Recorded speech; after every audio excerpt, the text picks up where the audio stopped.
23 তারিখ সকাল 10টার সময় ভারতবর্ষের যশস্বী প্রধানমন্ত্রী রাষ্ট্রনায়ক মাননীয় আমাদের নরেন্দ্র মোদীজি কালকে কৃষ্ণনগরে আসবেন সকাল 10টার সময়।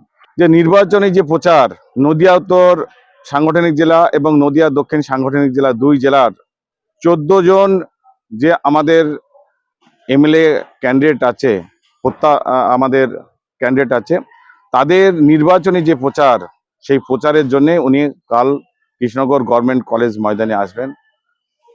উনি আগামী যে পশ্চিমবঙ্গে ভারতীয় জনতা পার্টি যে ক্ষমতায় আসতে চলেছে, তিনি সেই সম্বন্ধে আমাদের আগামী যে শুভেচ্ছা বার্তা নদিয়া সাধারণ মানুষকে তিনি দেবেন।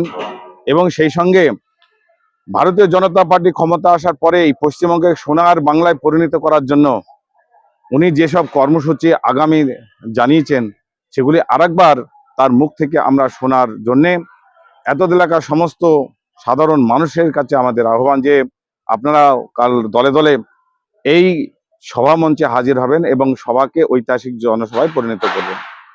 আজকে সেই জন্য আজকে আপনাদের মাধ্যমে সাধারণ মানুষের কাছে নরেন্দ্র মোদীর যে বার্তা, সেই বার্তা যাতে পৌঁছে যায় আর প্রত্যেকটা মানুষ যেন আপনাদের যে মিডিয়ার মাধ্যমে মাননীয় নরেন্দ্র মোদীকে দেখতে পায়, আর সেই উপলক্ষে আজকে আমাদের এই সাংবাদিক সম্মেলন।